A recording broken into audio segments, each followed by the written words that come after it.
is Dan. And my name is also Dan. And this week we have some very big news here on the DTGM Podcast because we have finally played the Switch 2. As always, our finger is directly on the pulse of what is going on in the gaming world. But the big question is, after we've played one, would we buy one? You'll find out in this episode of the DTGM Podcast. But first of all, other than the Switch 2, what have you been playing this past fortnight, Dan? Well, it goes without saying, more Battlefield 6, because that's my new addiction. See, I nearly didn't play anything this past fortnight except for Battlefield 6. It is a danger, yes, same. But other than that, I've been getting into Void Train, which I think I mentioned a couple of weeks back, because that was one of the new Games Pass games. Yep. And I have now put a good 3 or 4 hours into that. So that looks quite interesting. So, for people who haven't played it before, what is it? I'd say it's a good scavenging survival, I'm going to say base building game, except your base is a train. It's a very silly sort of tongue-in-cheek humour with a literal unreliable narrator. Like they pop out somewhere and they don't know what's going on, which they frequently admit, which is a giggle. And you basically get sucked into the void and you're on a little train that you kind of pump along. Eventually you do get engines, but it's very silly, it's very fun. There are strange little cute creatures, over the top enemies who shoot at you every now and then on rival trains. It's a good distraction. So is it like a continuous one long track you're going down? Is it like got a final destination as such? I think it does. It's revealing very little at the minute in the way of plot. I think that kind of gets, every now and then you get to a depot and some shenanigans happens. You learn a little bit more about what's going on. But effectively, it seems at the minute you are just on an infinite track. Yeah, so when I kind of saw it, I was half wondering if it was like a roguelike. It's like, how far can you get? That would have been very cool. I'd have liked that. But it's more kind of, you're probably trying to get somewhere, presumably maybe out of the void. I think that would probably be a safe bet. Yeah, it does look quite cool. Yeah, it's very fun. The shooting is not good, but the rest of it, like the charm. Is that by design or? Possibly, I don't know. It just feels like, I don't know, the aiming's a little bit off. I've tweaked the sensitivity and it never quite seems to gel. And there seems to be a certain amount of, not even input lag, but just a very big delay between firing and them actually going, I don't know, something feels a bit floaty with the shooting. Yeah. But it isn't game breaking in any way, shape or form. I mean, you know, there's worse shooting in games we've recently played. Yes. Which will be mentioned later on. But that's what I've been playing, other than Balatro and Battlefield. How are you getting on with Balatro? I finally, however many years after it came out, finished a run yesterday. Because we've been kind of talking about this every day we see each other. You haven't managed to do a run until now, and it was really starting to... I think it's giving you a bit of a complex. Yes, I would get to basically like the last little bit and then it would go, how about this wasp line? Just kicks you right in the eyes. Oh, okay. It is definitely one of those games. I think the first time you beat it is like very much like, then the game can really begin. Yeah. And the funny thing was, like, the amount of times I thought this build will do it and it didn't. Yeah. When I actually finished it, it was like, what's happened? Oh, I did a run. Oh. And how long did you last after the run, or did you quit? Because you can then go on to infinite mode. I think I got one more full blind. Because normally then it just absolutely slaps you down. It's like, no. Yeah, and like the reward for, at least with the deck I was using, or it could have just been for doing it for the first time, it was like, have one with no face cards. Yeah, it does give you like different deck unlocks every time you do it. Then like basically the idea is you can do it with all the different decks, and then you can unlock more cards. So like you might find a card you've never discovered, but then you can get it again in a later run. And essentially you just keep going until the cards you can get are so good you should be fine. It's pretty cool. There is a certain degree of persistence with it. Yeah. Yeah, I'm here for it. It's good for just like, oh, I've got a couple minutes, a few blinds. Whee. Very good. Dangerous, but good. Definitely. You're playing on, are you on iPad or mobile? Or both? Or everything? So it's on Games Pass. Yeah. Went to PlayStation Plus, got it there. And then decided I needed it portably as well, so bought it on the Google Play Store. Nice. So 3 times. And see, but you were playing it on your iPad using Xbox Games Pass? Yes. Yeah. Perfect. Very fun. Can't wait till it's on the watch. what have you been playing? See, I thought I'd just been playing Battlefield. We'll talk about Battlefield in a moment, so I've got some stuff I want to say about that. But I've been playing mainly beat-em-ups this week. So I started off, me and my wife, one night looking for something to play on the Switch, because I have a Switch set up here in the games room and also downstairs in the living room. And sometimes you just want to sit in the living room and kind of kick back and play. So we started playing Scott Pilgrim versus the World. Ah, timely. Yeah, so I got the limited run release on the Nintendo Switch when they re-released that a couple of years ago after it disappeared, because it was digital only, and it got delisted for about a decade. Then it came back, they did a physical copy, I picked that up. I wouldn't say it's aged fantastically. Mm-hmm. It feels like a game that was released 20 years ago when it was released more... Oh, God, I'm actually hoping it wasn't released like 20 years ago. It was released a while ago. It feels way older than it is. Yeah. Like, recently I've been playing Streets of Rage 4, and that feels like a modern game, and it's tight. Yes. Scott Pilgrim just feels... loose, for lack of a better term. It feels like the enemies take a lot more kind of kick, and I understand the idea in the Scott Pilgrim game is you're meant to level up over time and get better. Yeah. But it makes some of the early levels quite frustrating. Like, I love the feel of the game. The feel of the game is really good. Like, it has all the bosses from the comics, yeah, or the graphic novels, or the films, whichever you prefer. Like, you literally fight the bassist, and he has vegan powers.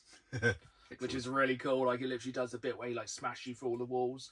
Nice. And like, it's really good for like pick up and play kind of couch co-op. I think it'd probably be better with 4 players, which we'll talk about some 4-player co-op later in the podcast. But yeah, it's all right. I don't know if it was maybe I remember it being better than it was. But that led on to the next game I played this past few weeks, which I did not realise was coming to Games Pass day one. Same. And that is Marvel... What is it called? Cosmic Invasion. Marvel Cosmic Invasion, which is essentially a side-scrolling Marvel beat-em-up from the people who made TMNT Shredder's Revenge, one of my favourite games of recent years, and it is good. Yeah, it looks it. Literally, I just signed onto the Xbox app, and I was like, whoa, it's out. It's like less than a gig. I was like, download. Just sat there for like 5 minutes. It was on. I jumped straight into it. Me and my wife played some 2-player co-op. I think it's 4-player co-op. Nice. And it's... Have you had a chance to play it yet? Not yet, no. But as soon as you mentioned it was out, I was like, woohoo, we're getting that. It's like the pixel art in it is so good. And it's got a really good kind of roster. Like, I think it's left... You can definitely tell they're going to add way more people. Oh, 100%. Like, you've got your kind of classics. You've got your Captain America, your Iron Man, your Wolverine, Storms. You've got, like, a good mix of, like, some of the more kind of mainstream Marvel characters and some of the X-Men. There's some really weird omissions. Yeah. Like, there's no Thor. That's strange. And there's no Hulk. Yeah. But there's She-Hulk. And, like, there's no Juggernaut, which is a real shame. Does She-Hulk have a twerk emote? No, but it does reference the fact she's a lawyer quite a lot. Nice. Which is quite funny. So my team at the moment is Galactic Ghost Rider. Cool. Which is pretty cool. Like, he has his chain, as you'd expect. He also has a gun. Nice. Which I'm not a massive expert on Galactic Ghost Rider. Same. But it's not Nick Cage, I don't know. And then his special movie, like, drives across the screen in a motorbike and whee! Like a chain and just slaps everyone. That's really funny. And my set, because you play as a tag team. Oh, cool. So you basically can tag in and out, build up your ultimates. I think you can let one rest to regain health while the other one's fighting. Oh, okay. Kind of like the Marvel vs. Capcom stuff. Yeah, but with a kind of side-scrolling beat-em-up rather than like a fighting game. And yeah, I just went with the OP Wolverine.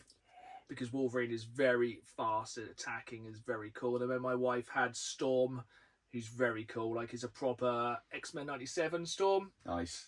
So if I didn't like about Wolverine, he did not have the X-Men 97 costume. I'm sure you can unlock it. It was like the orange one. Oh yeah, was it John something or other? Yeah, it's not my favourite. And then her secondary was actually She-Hulk. She-Hulk's pretty good as a character. But yeah, there's loads of other people. There's some really quite random ones as well. Not that I can think of any of them off the top of my head now. Squirrel Girl. I think Kamala... That would be something that probably would be. No. Yeah, I feel like it's one of those ones, if they keep throwing DLC at it, it'd be really good. I think it's a very... The thing is, you're kind of pulling from... How long's Marvel been going now? let's just arguably say 60 years of Marvel. Yeah. It's not the most exciting storyline. I know it's a side-scrolling beat-up game, but, you know, it's like some dude is in... I can't even remember his name. It's like Apocalypse or Destructor or someone is invading Earth. You got to beat him up. I think he's like infecting everyone with like these weird brain parasites. So like basically he can overtake bad guys. And I don't know if you beat him up and they join. I've only done the first few stages. But yeah, it's very, very good. Nice. Highly Highly recommend. Very, very nice surprises on Games Pass. I didn't think it was going to be. Yeah, same to you. So, yeah, that's definitely on my wish list. Yeah, 100%. Yeah, it'd be good to jump in some co-op on that as well. 100%. That's going to be a good one for, I reckon, Christmas time. Yes. Chill out, a couple of beers, some friends, slap that on. It's only got basically 3 buttons. Nice. And I think I've read some reviews, you can hammer the entire storyline in like 3 hours. Clear. And I think it's going to be one of those ones you just play with different teams, play stuff around, it just kind of it has that really good replayability. But the main thing we have both been playing the past couple of weeks is Battlefield 6. Oh, yeah. I have actually finished, I keep getting the name of this wrong, the California Resistance bonus path. I finished it this morning. Nice. Ooh. So there's a time recording this, I think there's 6 days left for California Resistance. I need to get on that. And yeah, I unlocked the final unlock of that this morning. So I've been really trying to hammer that. I did buy the season pass because you get some really good stuff. It was on Black Friday. It's the only thing I bought on Black Friday was a season pass for Battlefield 6. I think it was like 8 down from 12. That is only for season 1 though. Yeah, which I do think is a little bit cheeky, but whatever. It does have a decent amount though, and it gives you a lot of double XPs because this past weekend was double XP and we didn't take that much advantage of it. No.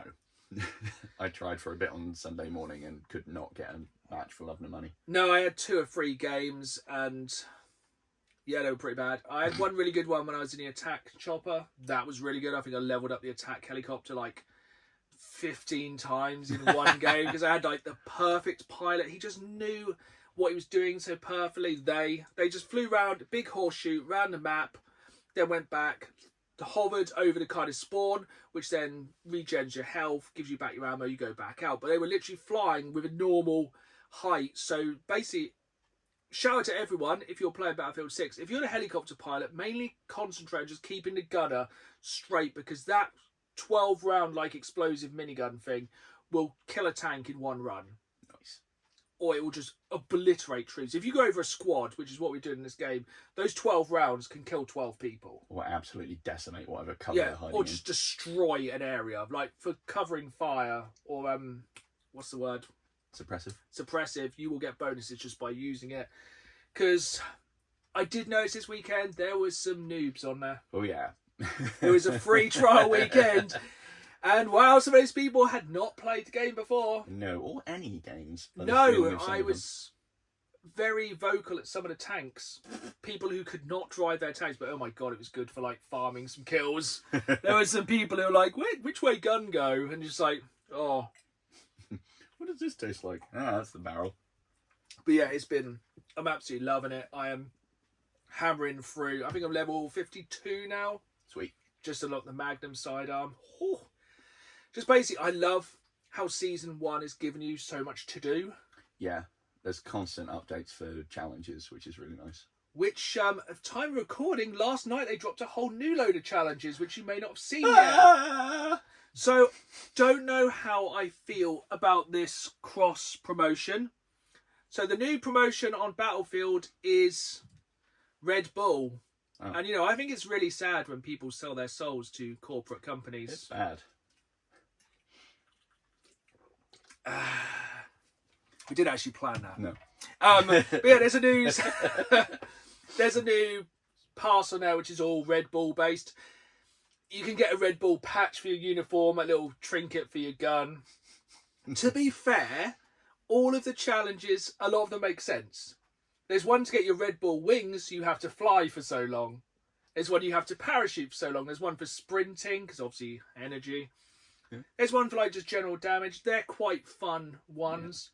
Yeah. I don't really know if I want it to be like, I don't know, the Battlefield Apple Watch pass or something. The Cathedral City cheese pass. Yeah, I don't really want to be driving around in the Doritos battle tank. I do. A flaming hot Cheetos battle tank. Amazing. That would be sweet. Which fires like a flamethrower. Yeah. Yeah, imagine a crossover. Oh boy, I've got a weird crossover for you later when we get to the news. Oh, perfect. But yeah, I'm absolutely loving Battlefield 6, which brings us nicely onto our first piece of news this time. So, yearly sales. Since 2006, Call of Duty has outsold any other first-person shooter released at the same time since 2006. The game that beat them in 2006 was Gears of War. I can see that. Nearly 20 years later, this year Black Ops 7 has been outsold by Battlefield 6. Which I think is a turn that has surprised only those incomers, because... Or people who maybe made Black Ops 7. Yeah. Like...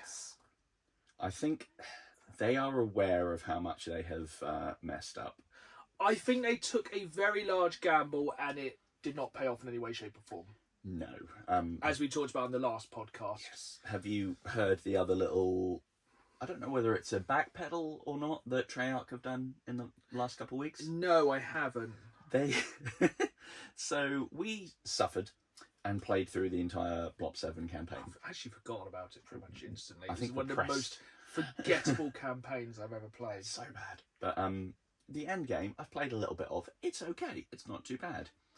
Treyarch have now removed the necessity to complete the campaign. I did see this. To unlock end game. So then I was like, we know you're not going to play it. It's fine. It's like when I used to lock zombies at the end of the campaigns. Yeah. It's like some people just don't want to play through the campaigns. Most people don't. Yeah, most people, to be fair, don't actually want to play through the campaigns. Pretty much every campaign-based achievement I got, it was 0 point something. Yeah, it was actually, I think completing it was very, very low. I know we were in the first week, but... Moving on from Black Ops to another absolutely humongous gaming franchise. Did you see this past week that the most expensive copy of Fortnite ever sold? I had not, and I'm baffled. So, most people don't realise this. When Fortnite first came out, there was actually a physical disc copy you could buy for the Xbox One and the PlayStation 4. Okay. I actually have a copy of both, I'm pretty sure. I actually sold a copy on the Xbox One on eBay recently. One of the biggest reasons is with that original copy of the game, it came with a code for some cosmetic, which is very highly wanted. Okay. It's in high demand with the Fortnite community because, obviously the biggest thing about that game is skins. Skins, baby. A graded, sealed copy of Fortnite, graded 10, this week, sold for $42,000. What in the Jiminy Frick? And just to give you an idea, a sealed, ungraded copy at the moment on eBay is around $7,000. Sadly, both my copies aren't sealed. Otherwise, yes, I would sell them. Jesus, that really makes going to regular work seem like such a con, doesn't it? I know. Just imagine, The thing is now, if I found a sealed copy of Fortnite, I think I'd just try and get it graded. Oh, 100%. Because the grading business at the moment is getting insane. Yes. I didn't realise you could grade the coins that come in some Pokemon chests. Yeah, I think you can pretty much grade most things now. What nonsense I can get graded. I know, just really push it.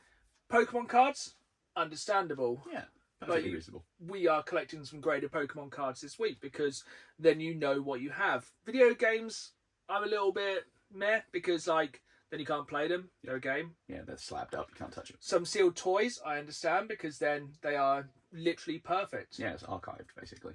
But yeah, 42 grand for a sealed copy of Fortnite is pretty ridiculous. But I suppose it's one of the biggest selling gaming franchises of all time. Yeah. It's probably been quite popular. Yes, it kind of bothers me that it's a game that is... It's not great, is it? If it was something that was critically wait, I could kind of understand it, but just...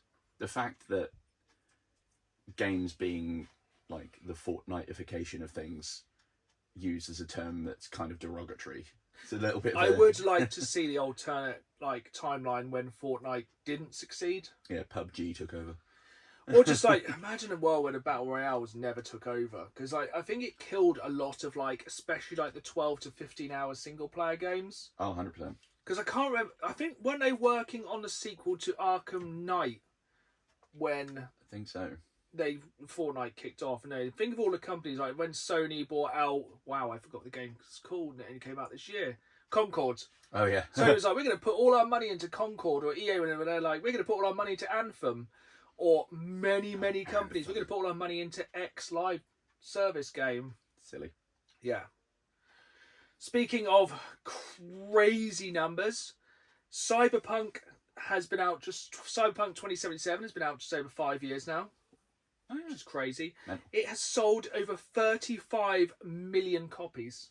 Oh, which, to crazy. put it into context, is more than The Witcher 3. Huh. Which is pretty crazy. Yeah, especially like for a lot of the hate that Cyberpunk gets for its rocky launch and the love that The Witcher gets. Well, which I think is pretty mad. yes. But yeah, I'll let you have some news.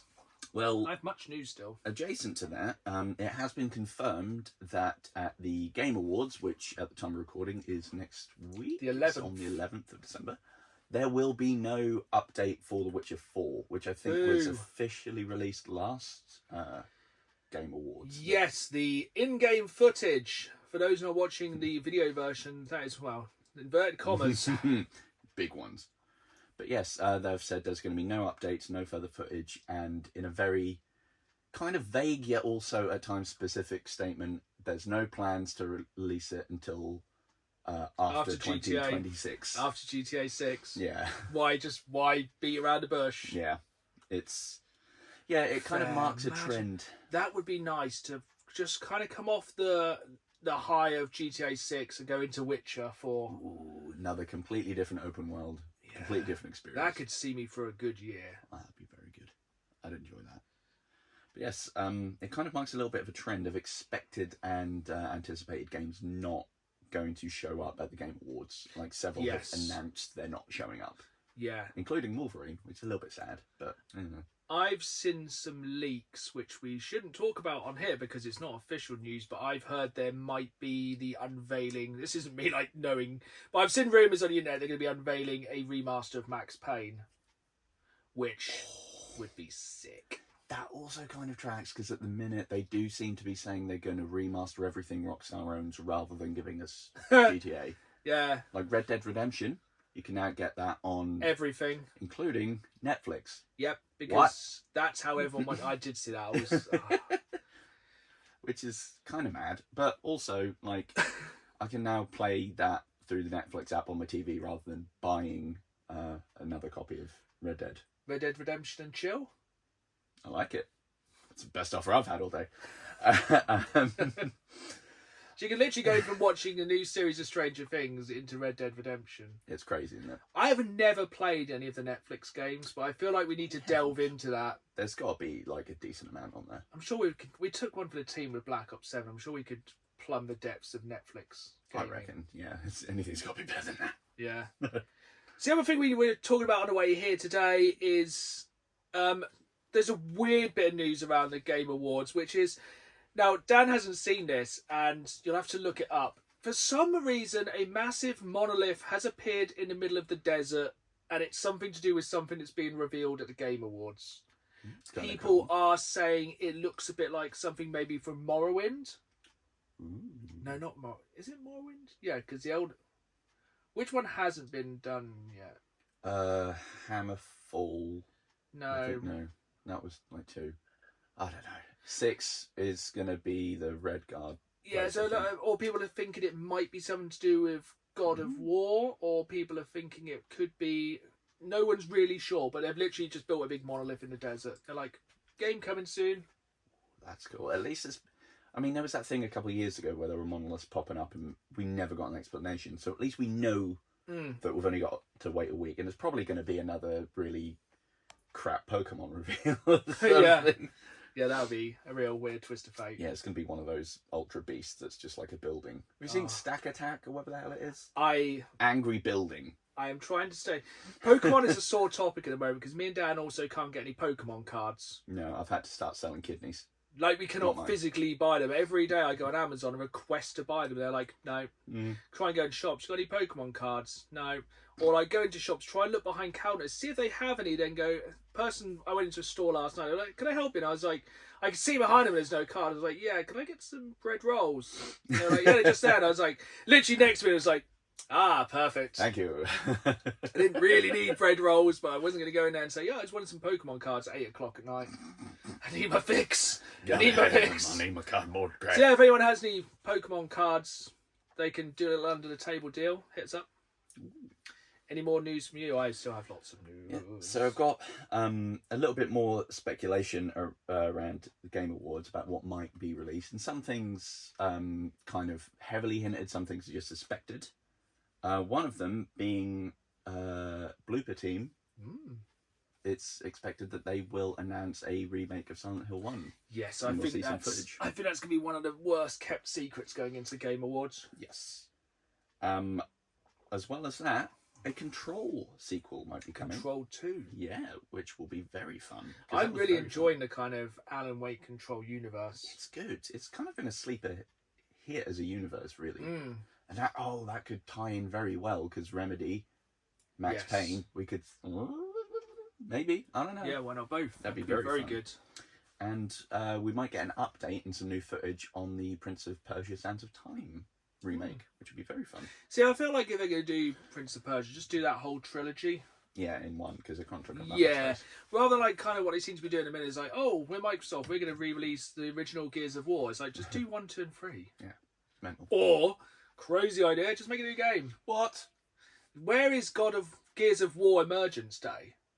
When will it emerge? Yeah, but never.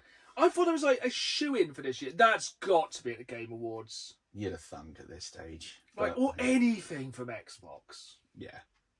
Anything other than what they've been doing, preferably. I presume we'll probably get a trailer for Forza Horizon 6, which I am quite excited for. I will undoubtedly chuck 100 hours into that. What a lovely segue. Thank you, Dan. That's another bit of my news. That is that leaks suggest that it's going to be dropping the first half of next year. Nice. Which breaks their usual habit of going in the autumn season. Nice. Let's think about why that might be. See, once again, that would be perfect. I can basically... My plan for January, February, March, bit of backlog from this year. So if everyone can just calm it down for a few months.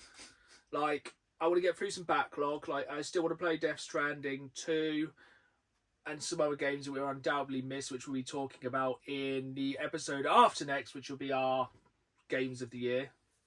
Or the many games we didn't play that we probably should have. But yeah, so, and then, yeah, Forza, if I can get Forza Horizon into Grand Theft Auto, into Witcher, we're eating well. That is a very good flow. That's strong. That's 3 10-10 games. Yeah.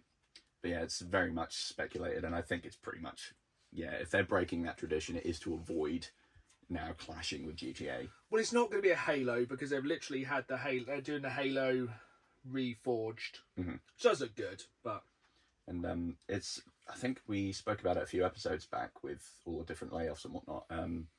Turn 10, seeing as it seems like Forza Motorsport has been shelved for a while, they may be able to rush this out because they've got devs to spare to then go work on Horizon for a bit. Yeah, so that's kind of cool. I'm going to jump into, this is not really video game related, but it's just a good opportunity to laugh at AI. So this week, Amazon dropped a new anime called Banana Fish. Okay.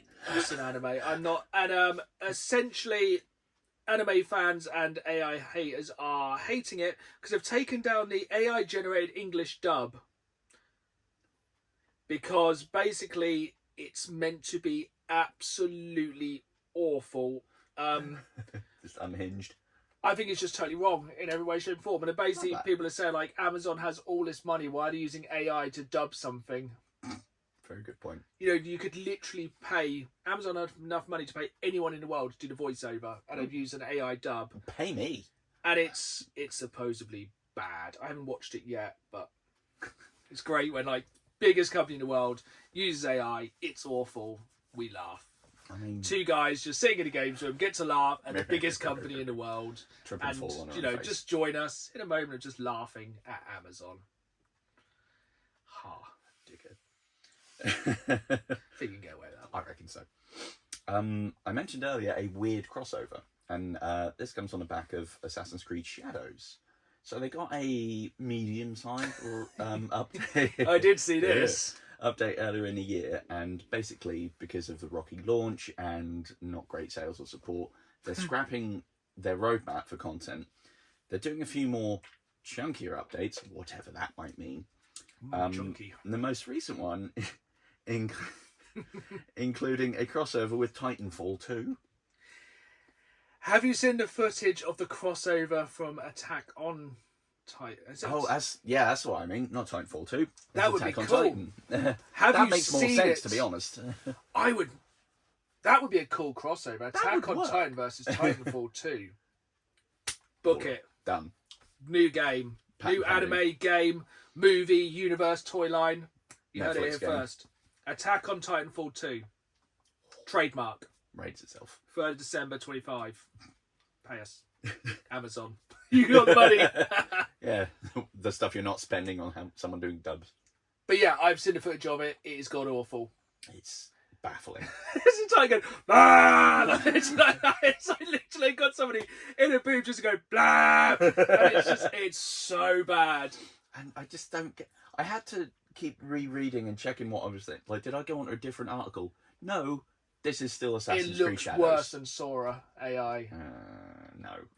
And this, at the time I was looking at this stuff, I looked up and saw someone on a bus violently bite the headrest, so I assumed they were reading the same thing I was. Right, Norwich. I've got 2 more bits of news. Let's just get the bad one out of the way. I'm going to just say this about context. So it's come through now that after... so EA were basically bought out recently by a Saudi Arabian company. Head back a few episodes to hear about that train wreck. Yep, so it's 55 billion buyout of Electronic Arts. Saudi Arabia will be its only true owner. They will own 93% of it. Oh, good. Cool. Take from that what you will. Terrible things. I've got one more bit of news. Same, actually. You go, it might be the same. And that is after our potential optimistic speculation last episode, and that is the Gabe Cube, or Steam Cube, or whatever it's going to be called, is likely going to be priced more like a PC, which is sad. But I reckon it's a way for them to gatekeep the inevitable release of Half-Life 3. Confirmed! It's not. But yeah, that's rubbish. We got all the big news this week. So we got confirmation of Far Cry 3. Yes. The release date of every big game next year. And the biggest franchise ever, Attack on Titanfall 2. All exclusives here on the Down and Games Man podcast. You heard it here first. None of this may be true.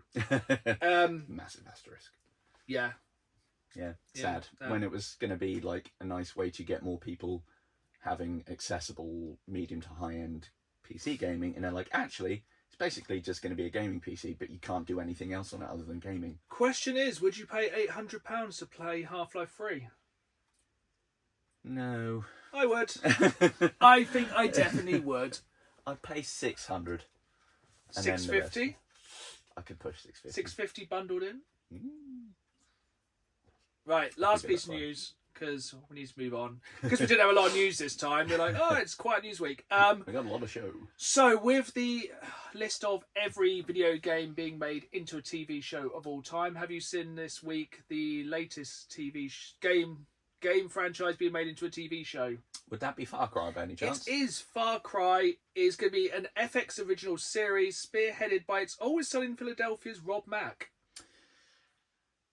Yeah, that one threw me. It's like, okay, I guess I can see it. And then that came But through. he did do the series on Apple TV where he played the manager of a game development company. It was like a weird World of Warcraft series, which was mediocre.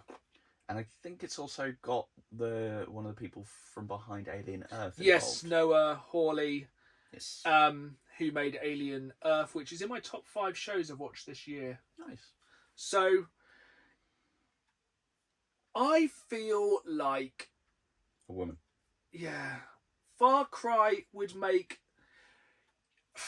I think if they did episodes based on different stories rather than an overbearing arc, that's how I do it. Or I would go heavily into Far Cry 3 because It's the best one. it's the best one. Or, controversially, Blood Dragon would be sick. Controversially, I think Far Cry 2 would be a bigger story. Oh. The whole kind of Blood Diamonds conflict and the kind of... Is it the Jackal? Yeah, and the space you're sent in to take out the Jackal, you're constantly fighting... what's the illness you're getting? Malaria, is it? Yes. I feel like it could be a really interesting kind of take on kind of like the West intervention into like third world countries with blood diamonds and like being put in to take out a dictator. And I think it could kind of really kind of go into the grey areas. Yeah. Or they might just go so basic it's unreal and just do Far Cry 3, which wouldn't be bad. We're basically like, this is the bad man. We're following like, is it Jason and a group of survivors or I think so, yeah. generic? Just the preppy ones. Generic bloke, goes on holiday and is hunted on the island. White man McGillicuddy. Yeah, but yeah, Far Cry Blood Dragon would be an absolute fever dream. What I've heard is each season is going to be an episodic thing. So I know that sounds redundant, but as in each one is going to be self-contained. Yeah. Rather than one arc over several seasons. I think it'd be pretty wild if they did the original Far Cry with the weird mutants. I hope they do that. Yeah, I want to see some good Jack Carver content. It has my favourite line from any Far Cry in that first game, which I can't repeat here on the podcast. Oh. But we'll save that for future. But yeah, that's quite exciting. I'm quite looking forward to that. Yeah, that should be quite good. Okay. But right, we're going to carry on. We're going to go on to another story from Reddit, which my wife has found, quite fittingly this time, about the Switch 2. Ooh. This story is from the True Off My Chest Reddit, and the headline reads, "The Switch 2 caused me to get the ick from my boyfriend." She doesn't know if he subscribed to sub, so hopefully not. I, female, have been with my boyfriend, male, for 8 months now. He has gaming as a hobby that I'm fine with, using his Nintendo Switch when on public transport or waiting for things.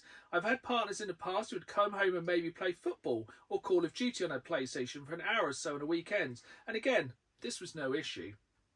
Sounds like it was an issue. During the lead up to the Switch 2, my boyfriend started displaying unattractive behaviour. It's fine to be excited about and discuss things. He started posting a lot on Switch subreddits and other websites arguing with other people, often showing me these arguments or explaining how others are wrong. He started sending me links to these arguments whilst at work. I asked him to stop as I'm at work, but it's only slowed the messages. He now has a Switch 2, and a few days before and since getting a console, it's all he talks about. He constantly points out things I don't understand in games, like how the lighting is X amounts better than the previous generation due to hardware. Again, there is nothing to be excited with a new, expensive purchase, but he's completely obsessed. Here it comes. Oh. The real ick occurred this weekend. I went to visit my sister and her husband was building a deck in their back garden. Doing it all by himself, tools that he owns, hands-on, etc. I asked my boyfriend to come with me, but he said no and was playing his Switch while sitting on the floor of our living room. After coming home from my sister's, after about 4 hours, my boyfriend was in the same position, playing the same game. Well, yeah, what else is he going to do when he's left home alone? Day off. Poor guy. Give him some snacks. I just felt like his mother, and it honestly made me feel a little sick coming home to that. I can't see him in the same way anymore at all, and I don't think I can move past it. I don't want to give up things that he cares about, so I think the only way forward is for us to break up. Whoa. Not looking for advice, per the friendly reminder at the bottom, more of an awakening of sorts. Just by walking into that scene, my entire perspective has shifted and I can't see him the same way. Whoa, that one really escalated quickly. I think this one should be more Am I the Arsehole Reddit, because she's that big. Really escalated. That's a bit much, in my opinion.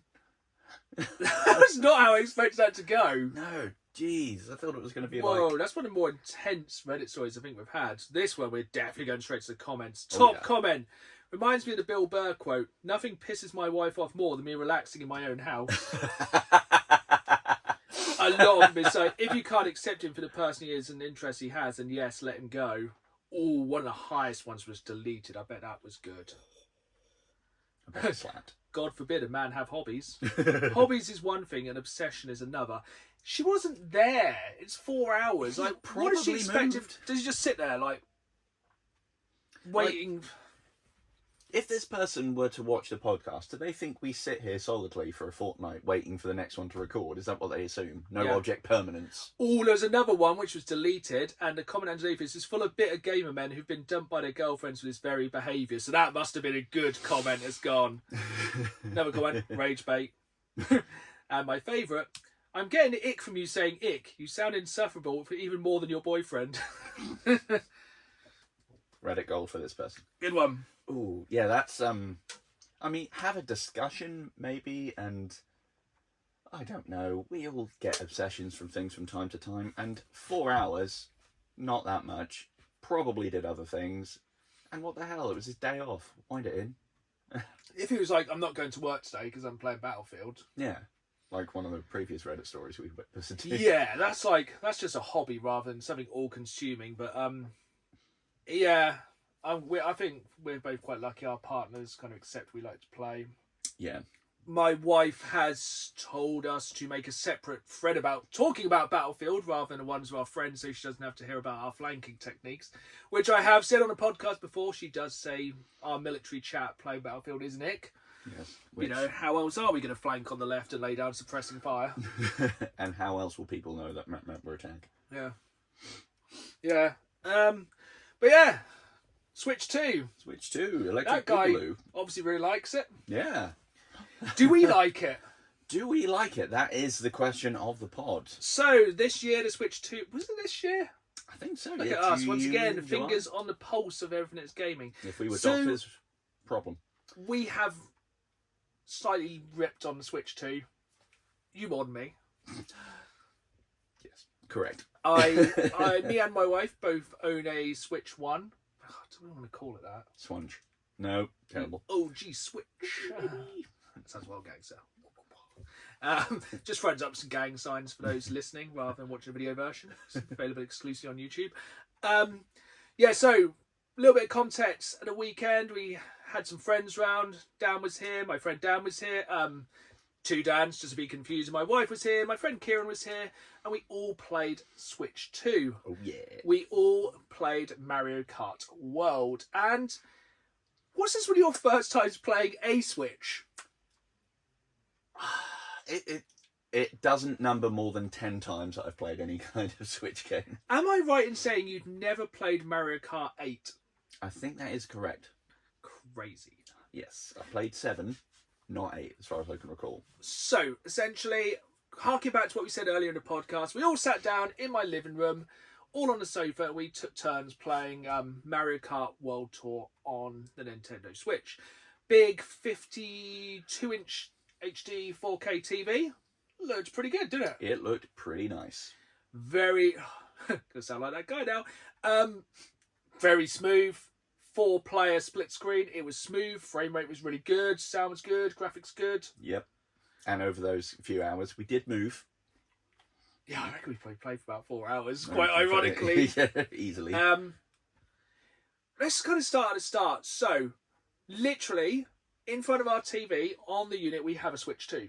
Mm-hmm. We have this is where it gets even more confused. We have a Switch, and next to it, plugged in the Switch 2. Mm-hmm. If you've never seen a gaming console before, could you point out which one was the Switch 2 if I covered up the 2 logo? Lord, no. There's not... It's bigger. Yeah. It's rounder. You could easily go, oh, is that the Switch OLED? Maybe. Yeah. If somebody said... I don't think you'd spot it. It's not...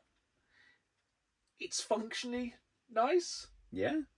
I do like the snappy magnetic controllers. Yeah, I remember like the sort of more physical ones were an issue as well before because the connections would get a bit... I never had that issue, thankfully, but I know a lot of people had stick drift, stuff like that. Mm-hmm.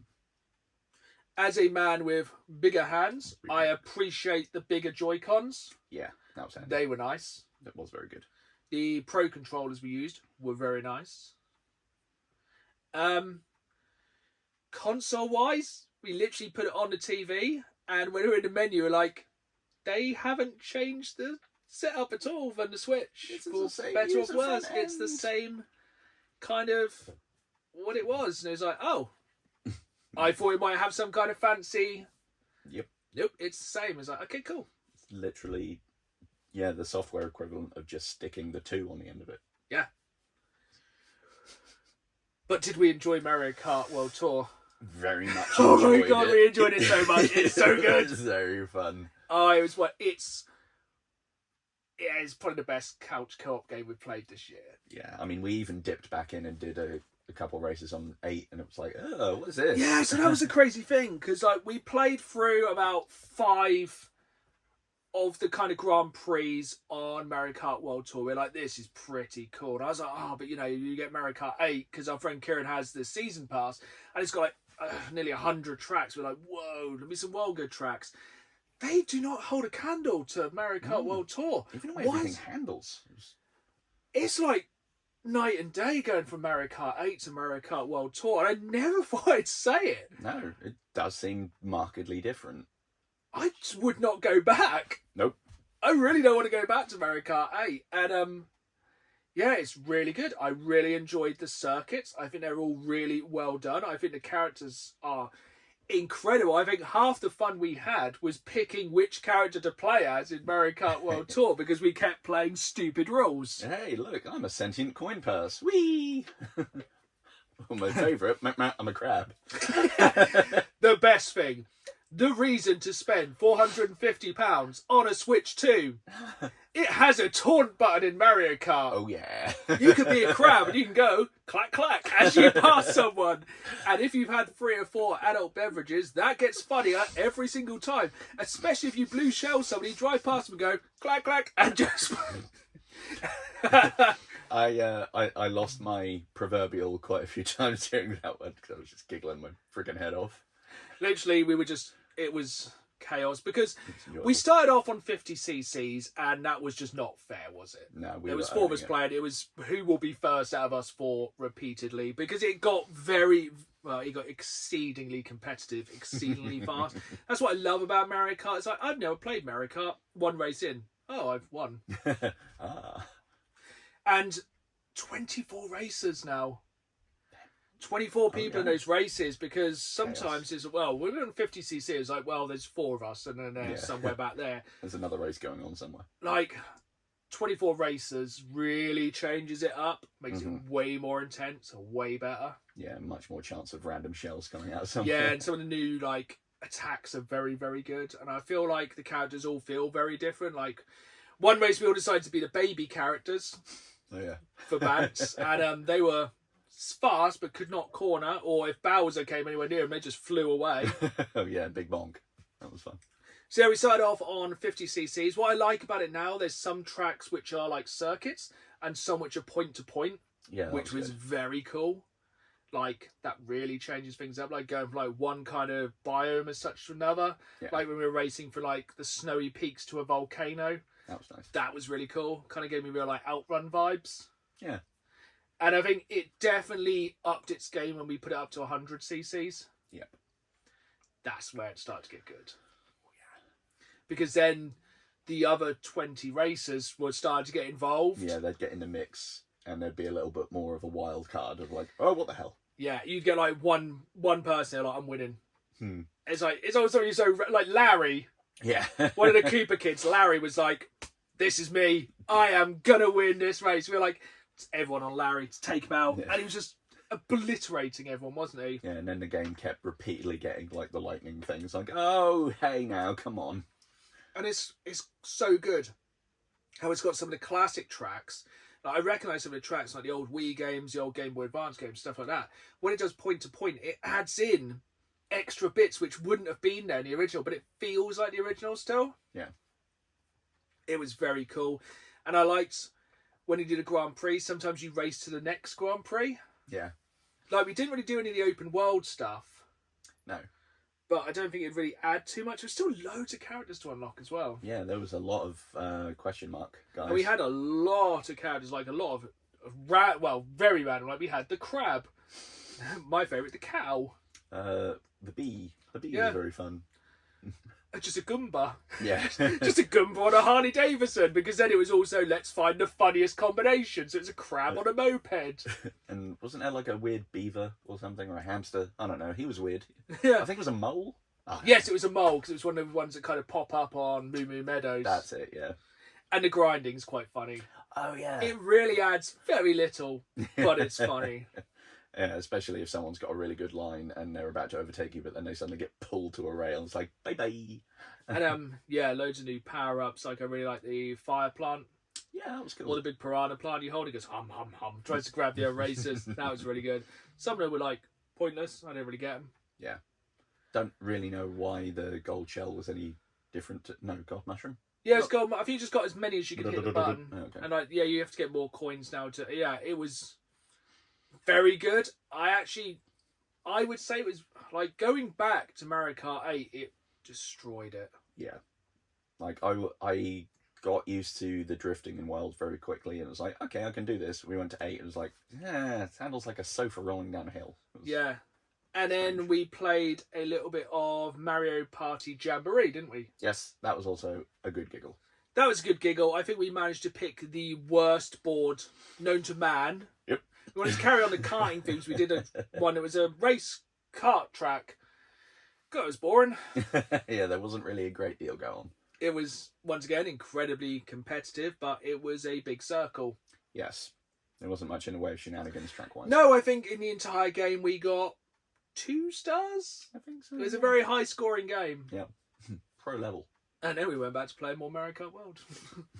Because it was fantastic. I thoroughly enjoyed it. I'm very glad we finally got to play a little bit of the Switch 2. Yeah. It's made it seem a bit more of a tempting option in future. Because, so the big question is, would you buy one? Possibly at some point. There still isn't enough in the way of exclusives beyond that tempt me, but it's more of an open possibility now, I think. Yeah, it's definitely going from I had no interest to I physically looked on Black Friday to see if there's anything around. Same. But I was going to talk to my wife about this at the moment as well. At the moment, I'd be quite happy to have like that monthly night where we just sit and played Mario Kart. That would be really Because, yes, I would really like to play Donkey Kong Bonanza. cool. Is that open world? Yes, with full destructibility. It looks absolutely fantastic. And then I thought I'd really like to play Pokemon ZA. But then that looks a bit meh.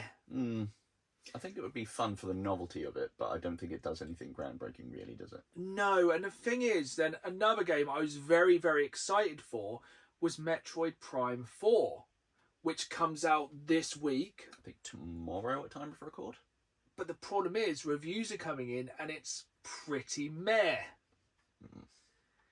And it's like, I'm not going to spend £450 on a console to play Mario Kart and Donkey Kong Bonanza. No. And it's not like... So, like, this week I was looking at pre-ordering Resident Evil 9 Requiem, which I have...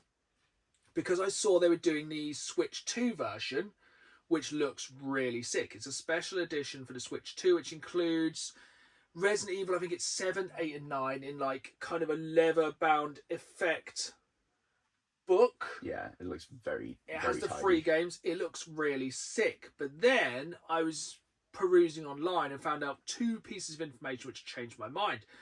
First off, the Switch 2 version of Resident Evil, the box set, has a game key card rather than a physical game card. Which, here at the channel, we love. So, it's not got a physical copy of the game. Then also, whilst I was on Amazon Japan, once again, not affiliated, on Amazon Japan, you can pre-order not 1, but 2 box sets for the PS5. So you can get the Resident Evil 2, 3 and 4 remake in a box set, which looks sick. And then Resident Evil 7, 8, 9, which you think they'd like do as a little bit of a parody. You know, have a zombie going, 7, 8, 9. They're like, terrible joke. Dad puns. You can have that one, no Capcom. Yeah, and another separate box set for the PS5. And they have discs. Actual discs. And so I was like, oh, they're nice. Japanese exclusive. But it would be a box set of Resident Evil 2, 3, 4, 7, 8, 9. Just be really irritating. 2 separate box sets. I pre-ordered them on Amazon Japan. It came to £130. Which for that many 6 games. Resident Evil games, one of which being the new one. Which would command a... $69.99 in the UK. So, Nice. rather than buying the Switch 2 version, which doesn't even have a copy of the game physically you can keep forever, I just bought the PS5 versions. You know, I wasn't really in the market to buy Resident Evil again. Like, I bought Resident Evil 2 on everything. Yeah, same, I think. Yeah, so I'll just keep carrying on that. But yeah, it's a really nice box set. I'll try and probably open it on the podcast, like, in the future. So we're very excited for that one. But it's just like, there's nothing jumping out to me on the Switch 2 which would make me run out and buy one. Yeah, maybe for me, Dust Bloods. Yes, but also with consoles, I just really want to buy a limited edition console. If they'd done a really nice Pokemon ZA Switch 2 with like special Joy-Cons, and I know a Pokemon etched dock. Maybe the controller could be shaped like Mega Starmie. Yeah, like I really like the Resident Evil 9 Pro controller they've done for Resident Evil 9. I think I just said Resident Evil 9 twice in a row, but yeah, that looks really sick. But it's like 90 quid. Yeah. And to be honest, another thing me and Dad have been discussing over the past few weeks with Black Friday just going, we were both very close to buying a Steam Deck. It was 20% off? 20% off, so it's under £300 for Steam Deck. Yes, we know the GameCube is coming, but the Steam Deck was sub £300 and has all the games. Yes, like many games. You're going for the Switch 2, which you're getting a game like... The big game coming out for Switch 2 in a minute is Kirby's Air Riders. Just let that sink in for a minute. Which they are pushing hard. Yeah. Like 3 hours, I think, of Nintendo Direct so far have been all Kirby Air Riders. Imagine trying to push that so hard when you've just had Mario Kart World. No one's going to pick that as a racing game over Mario Kart. And I think the problem is, like, because of the lack of games, I just don't think it's worth doing at the moment. At present, no. It needs that killer game. I think it's probably more likely for you than me. Very possibly. Because you can go back and play a very large amount of the Switch library. This is like, you've true. never played Breath of the Wild. Nope. You've never played Tears of the Kingdom. Nope. You've never played many other games on the Switch. Mario Odyssey. Yeah. That. I haven't played Mario Odyssey either. And to be fair, because other than a Wii and various Game Boys and handhelds, there's so much of the general Nintendo back catalogue that could probably be on the eShop that I've never touched. Which leads us into one thing which I will say is a very large plus for the Switch 2. The back catalogue games you get included with Nintendo Online is good. Mm-hmm. I'll give it that. Sizable. Very good. Like, our friend Kieran had all those games downloaded. It had some of the best games for the NES, the SNES, the GameCube, the Wii. It had a very strong back catalogue. Yes. And that's a very good offering. Speaking of game releases, I've got a very quick roundup of things coming this week. So we've already mentioned Marvel Cosmic Invasion and Very Metroid good. Prime 4 Beyond. Very meh. Yeah. But we've also got Kingdom of Night, which is a retro-style action RPG. Think Castlevania? more Stranger Things. So it's more of a slightly adventure horror thing. Very horror. good time to release that. Yes, in fact, even the character builds have D&D archetypes of them. Nice. Very fun. Sounds good. Rising Heat. Think space vehicles, vampire survivors, jam them together. Ooh. It looks visually very distressing, but again, it's a survivors game, so... Yeah, that could be one. She's Leaving, a first-person survival horror with forensic investigation elements. There's like a serial killer, stuff's going on. Intriguing. Sounds good. Let It Die Inferno. We already know about that one. Very fun. Roguelike, extraction, chaos, man with a skull for a face. Very good. Nice. Blood, Refresh Supply. Lovecraft vibes, but it's a remake of a Doom clone, which is like photocopying a photocopy, but could still be very fun. That sounds right up my street. Routine. Again, a very sort of What's weird... that? I don't know, really. I can make head and tails of it, but that comes out this week. And then Octopath Traveler Path Zero, and I know very little about that game series because it gives me no joy. I think it's a Switch game. That game's coming out this week. Last thing I would say about the Switch 2, because you consumers need to know this. I have no idea why we know this, but we now know, we have confirmed Switch 2 games do not taste nice. No, and I'll never make that sandwich again. Basically, our friend Kieran decided to put a Switch 2 game in his mouth for science. I think you forgot about this. I did, yes. Yep, he did put a Switch 2 game in his mouth and was very nearly sick, and it was very funny. I have no idea why he did, but I'm glad he did. Yes, it's, like you say, for science and for consumer advice. Yes. Do not eat Switch cartridges. Yeah, it's incredible and also baffling that Nintendo do make Switch 2 games taste bad. Which begs the question, do other games taste good? Maybe we'll find out in a future episode of the Down Games Man podcast. But for now, we're going to go on to a couple of viewer questions to finish. Let me just scroll through and find them here. And we're just going to go with 2 today because it will make sense after this one. It's from username Reverse Farting. I knew that would catch you unaware. Super serious question. Super silly username. Woo! Her name again, Reverse Farting. Stop. So, they asked, I'm not even going to assume their gender, is there any time your collection has ever felt overwhelming, and what did you do to overcome that feeling? So, literally, this week in the world of Dan the Games Man, at the weekend, I picked up nearly 200 VHS tapes. Dan can see them from here. They are everywhere out of the shot of the camera. Literally from about there upwards are VHS tapes. I have to sort through them in the next few weeks because essentially I bought a bundle of nearly 200 VHS tapes with the idea of keeping around 50. I only paid £10 for all these tapes. There are some I'll flip on eBay, a very small number. Some that I will just take into a charity shop, anywhere that'll actually take them, and some I'll keep in a collection, because basically I saw in the pictures, there was at least 10 tapes there that I definitely wanted, and they threw a load of extra ones in, and it's incredibly overwhelming at the moment. I can imagine. Because I haven't got enough time to sort through them, so it's just basically push it to one side. Because nothing ever comes at the right time. No.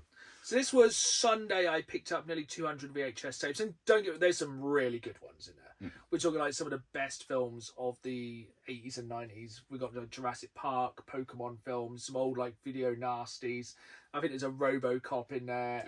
Some really good films that I definitely want on VHS.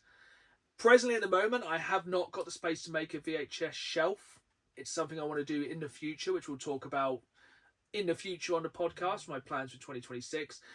But you know, that's become a bit of a problem, having nearly 200 VHS tapes to sort through and having no time off until about a week's time. So I'm just kind of sitting here surrounded by stuff, which will be fine, except on Friday, so 2 days after recording this, I'm also going to pick up 86 PS1 games.